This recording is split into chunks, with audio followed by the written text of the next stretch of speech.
Bagi teman-teman yang belum follow Instagram saya, silakan teman-teman follow Instagram saya karena di Instagram ada informasi menarik dan penting yang saya upload.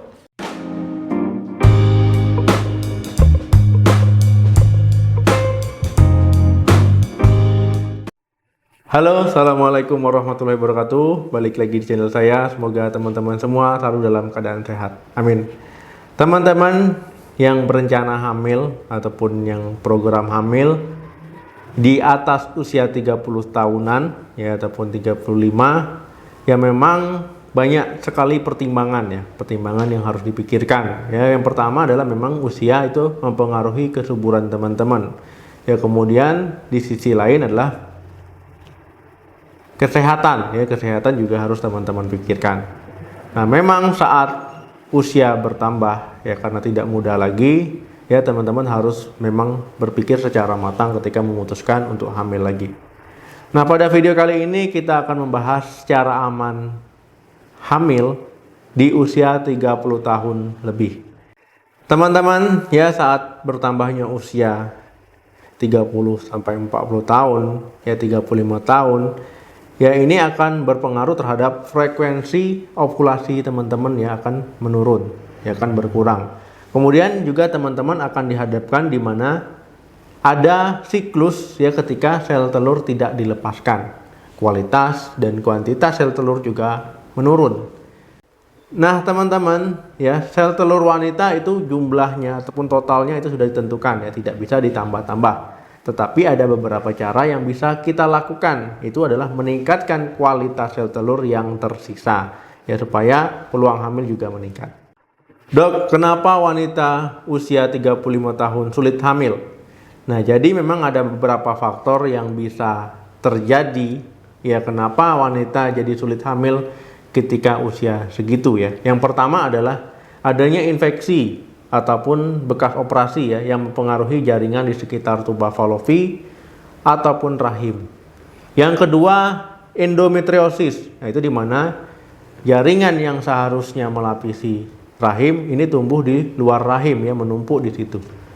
Nah, di sini sudah pernah saya bahas tentang endometriosis, tinggal ditonton video saya sebelumnya.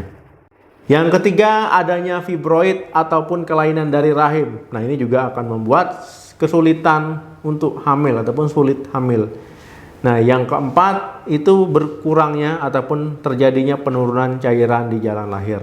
Nah, yang kelima adanya penyakit kronis. Ya, misalkan teman-teman memiliki penyakit hipertensi ya, ataupun darah tinggi, ataupun teman-teman memiliki penyakit diabetes ya, ataupun sakit gula darah.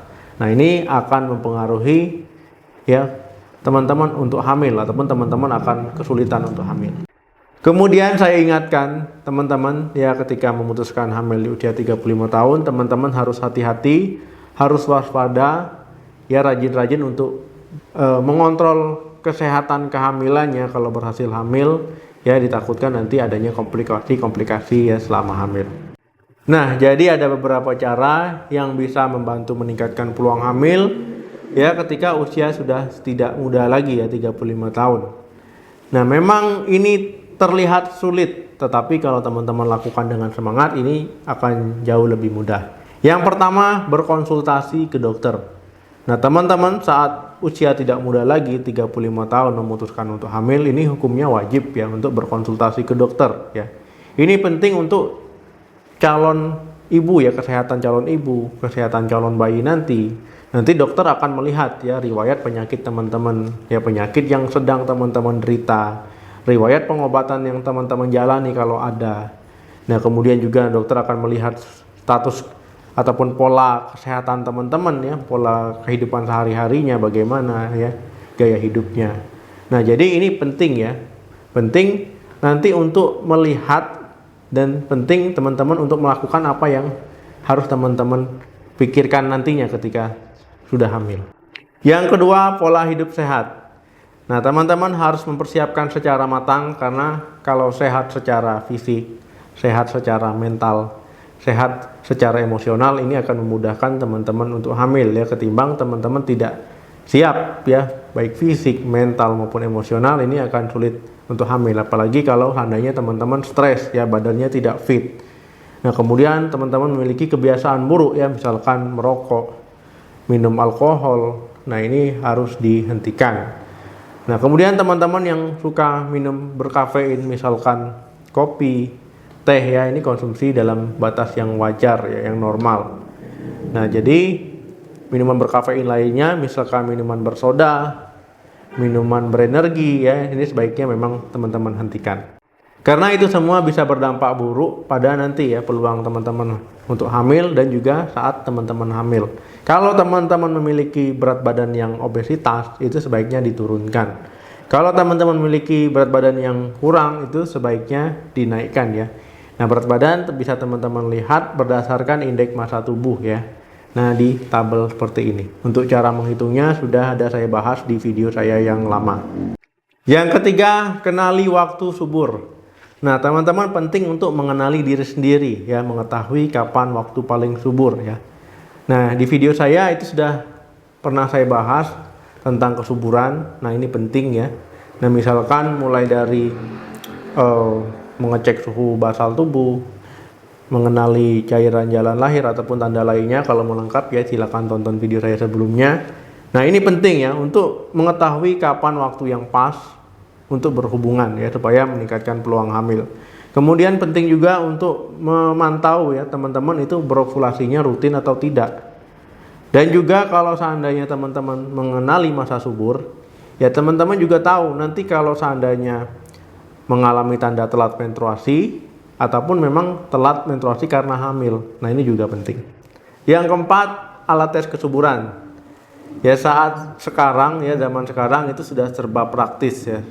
Sudah serba dimudahkan. Nah, teman-teman bisa menggunakan alat tes kesuburan itu di rumah ya, tanpa jauh-jauh pergi ke mana, misalkan ke klinik ya.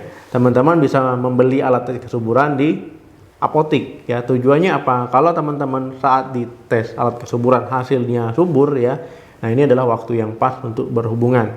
Jadi tidak usah repot-repot teman-teman pergi jauh-jauh ya, bisa dari rumah saja.